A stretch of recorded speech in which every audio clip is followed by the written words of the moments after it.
guys, it's Julia. Welcome back to my channel. So today's video, I came up with this idea last month and I thought it'd be fun. A lot of my content lately, especially in the spirit of like reflecting on my time on YouTube as it comes to its end, has had me thinking a lot about the products I've recommended over the years, the products I've loved, the things that have stayed with me versus have not. So for today's video, I thought it'd be interesting to kind of go through some of the products my channel has been kind of known for recommending, I guess, and share how I feel about them now and whether I still recommend them. Spoiler alert, most of them I still love, some of them I've changed my mind on, and I'll share reasons why. I think it's only natural to kind of change, especially as your tastes evolve, but like most of the ride or dies are still the ride or dies. Anyways, I hope you guys enjoyed this video. Full details of this look, I'll talk about what I'm wearing in the video, but full details are on Instagram. Today's do fairy of the day is SpaghettiOs. Thank you so much for having your notification bell on. Before we start, I want to take a quick second to thank the sponsor of today's video, my #1 favorite jewelry brand, Ana Luisa. I've been wearing my pieces from Ana Luisa all year long in every single video this year, and I couldn't be more proud to be an ambassador for this amazing brand.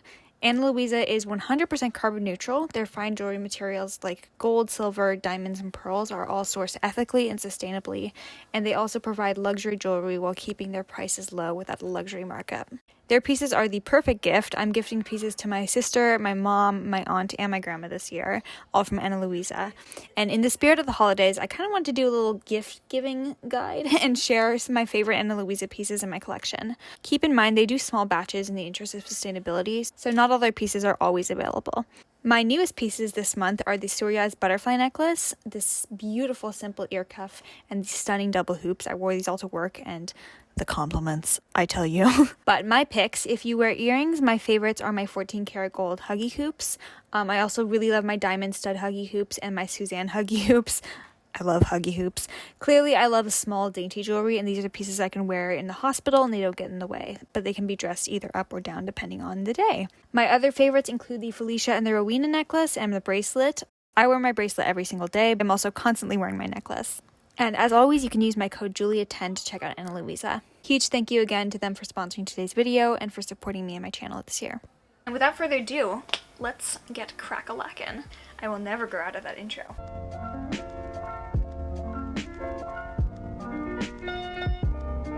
I'm going to start off the video with the most obvious. This channel has really just become the cult of Ritz. I don't remember when I first reviewed the Colourpop Ritz Super Shock Shadow, and honestly, I wasn't meaning for it to become like a central fixture of the channel. I just thought it was really pretty and sparkly and that people should know about it. It's one of the products I get most frequently told that someone bought because of me. I can't even say how much it makes me happy whenever somebody messages me that they bought Ritz because of me and that they love it, and it's just one of my favorite things. I think it's a universally flattering shade. I continue to love it, and every time I wear it, guaranteed I will get in question about what is on my eyes. So I could not pick a better trademark product. My only concern with this is that Colourpop tends to discontinue Super Shock shadows very often. I have had a nightmare about Colourpop discontinuing Ritz. That sounds so stupid, but that's a real concern I have because they have such a high turnover rate with SKUs. So I really hope that Ritz never gets discontinued, but it's never been topped.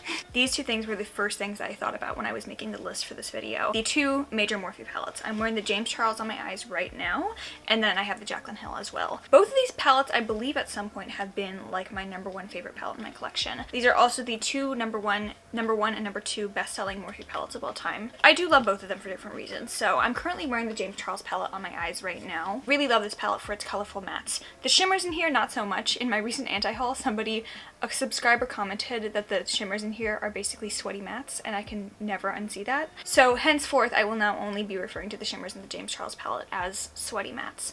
Thank you. That being said, despite it being like a big, obnoxiously large palette, it's still very thin, so it's easy to store, and it still continues to be my go-to for doing colorful looks. I love doing like a classic rainbow like this. This is my #1 thing to reach for during Pride season, or if I'm doing like an artistic makeup look.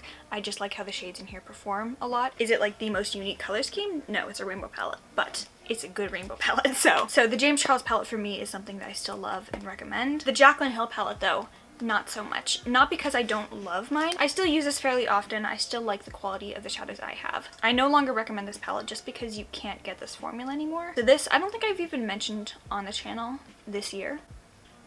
I don't know. It's still something that I dip into from time to time, and I do love the neutrals in here. I've loved my time with this palette, and I still like how it performs. It's just not something that you can really get in this formula anymore, which sucks. But yeah, those are those two. Le ABH foundation. Do I still recommend it? Hell yes. Do I still use it very often?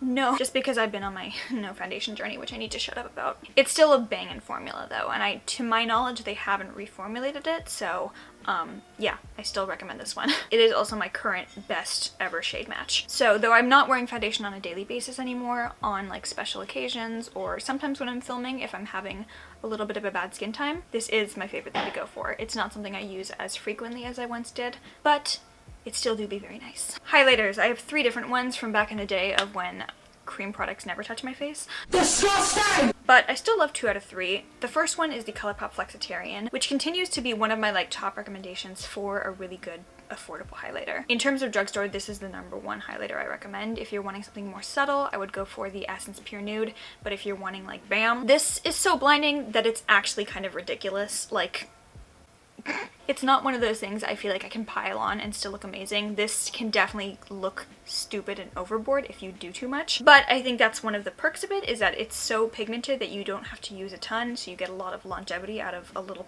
pot. So I still love Flexitarian. My #1 favorite highlighter from Colourpop now would be the Big Super Shock in the shade Just a Kiss. It's pretty much the exact same shade as Flexitarian, it's just in the Big Super Shock packagings. I like that just a little bit more than this because I feel like I have to screw this really, really tight so it doesn't dry out. The one that I have fallen a little bit out of love with are Ofra's highlighters. So I have,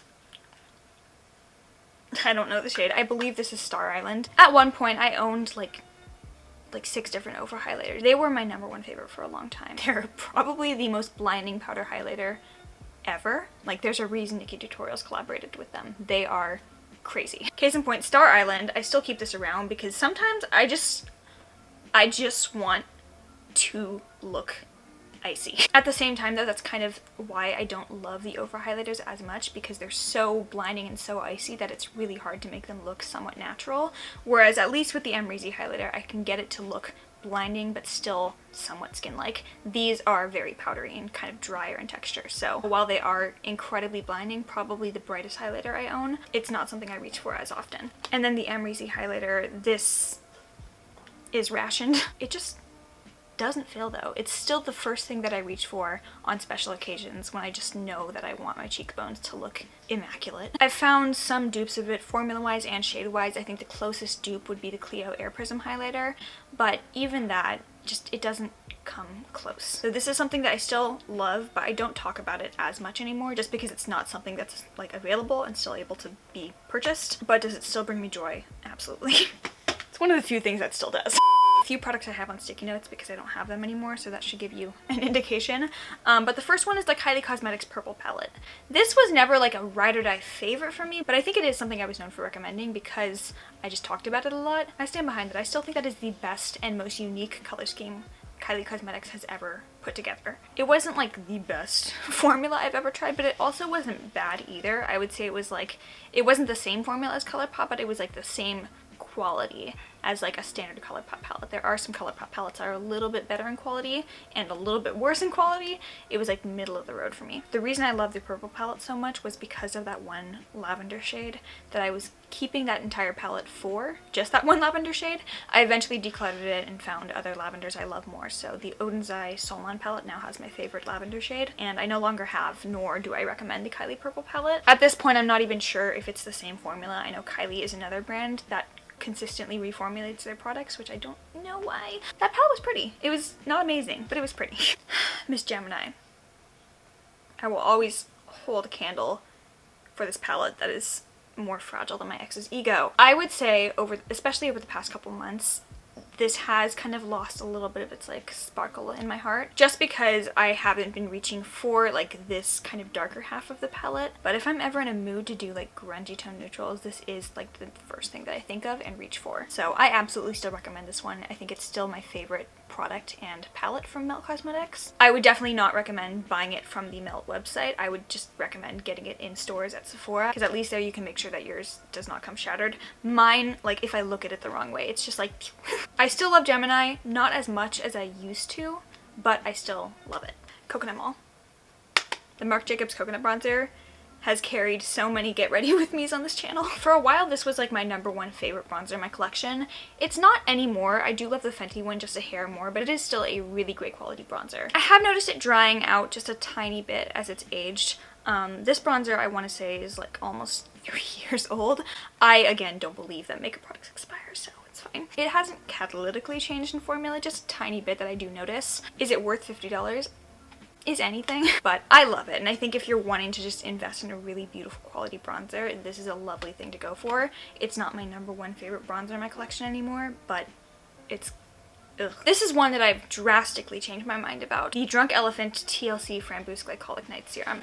For a while, this was like one of the only products where I would actually see results on my skin. I'd be using like strong ass AHAs, retinol, and I just wasn't seeing any changes. I went through a few months period where my skin was at its worst and nothing was calming it down. There were a few things I did to kind of get past that. #1 was stopping reviewing skincare. I realized that the reason that nothing was actually working on my skin was because my skin was just so mad because I was testing out so many products all the time. But then starting like a medical grade medicated skincare regimen under the direction of a doctor is the thing that actually calmed down my skin and not just like made it look nice, but actually made it healthy for once. And when I started reintroducing actives again, I was finding that the things that weren't working in the past were actually effective products now that my skin was like at a point where it was willing to accept that, and B, that this formulation is honestly not super worth it. And maybe it was a while ago when like affordable skincare options weren't really the best quality, but now I think there are so many options that are a fraction of the price of this serum, but so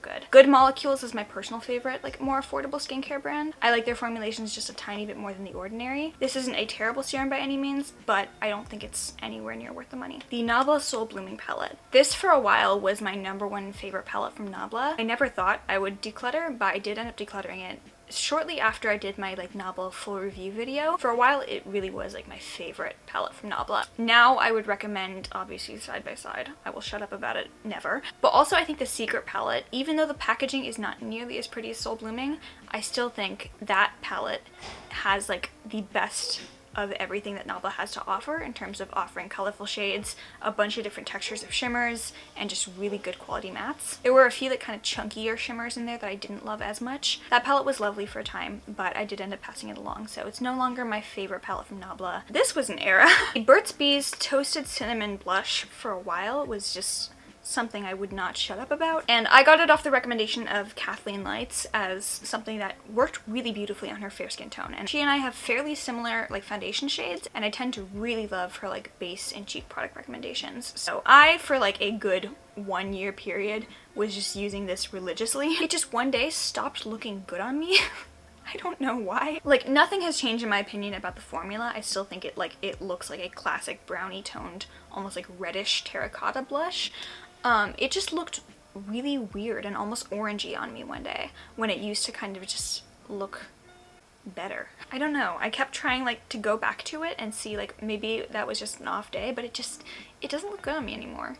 I don't know why. Sad times though. I really did like this a lot for the packaging. Like, it's this kind of like plasticky clamshell that I could literally like throw down the stairs right now and it probably wouldn't break, so this was great for traveling. Essence Lash Princess mascara. I don't have it on me right now, and I actually haven't owned a tube of Lash Princess for about 1.5 years. I still love it though, provided that they haven't reformulated it. I don't like having more than 2 tubes of mascara open at a time, especially if they're like high-end mascaras, just because I try and be fairly diligent about throwing out my mascaras when they expire. So because I've been trying to like get through mascaras, I've just made it a point to not repurchase Lash Princess, because I know that if I had it, I would want to use it, and then I would open it, and then I would have to throw away something else. And then finally, I want to finish off with the ABH palettes. The Jackie Aina palette has been like the hottie. The H-Town hottie on this channel. Obviously, I still recommend this and love this. This I just think is the most versatile and like one of the best color schemes ABH has ever done. It's just really fun to work with. I always like get inspired when I look into this color scheme. I can always think of something that I want to do. Modern Renaissance. Modern Renaissance palette. This is like why I started my channel, and it's by far the most used palette in my collection. So I am trying my darndest to get through this palette, and I really want to like finish this up. However, it is no longer the palette that I recommend most from Anastasia. There's a lot of overlapping shades between this and Soft Glam, and honestly I prefer Soft Glam just a tiny bit more. There are so many color schemes like this out on the market, but I still think that this is one of my favorites. Not necessarily for like, wow, the quality is amazing reasons, but just nostalgia. So I still love both of them, but there are things that have overshadowed Modern Men. And with that, that concludes this video. I hope you guys enjoyed it. I would love to know if you've bought any of these products because of me, or if there are any other products that you like associate with me. I think I got most of them, but yeah, I don't know. Anyways, if you like this video, please give it a thumbs up. Make sure you are subscribed down below. Follow me on Instagram, Twitter, and TikTok. And if you made it to the very end of this video, you get the bonus meme. Love you. Bye. This semester, I would consider my GPA comparable to the woman being referred to in Flo Rida's Low featuring T-Pain. Because shorty got low. Low, low. Low, low, low. Thank you.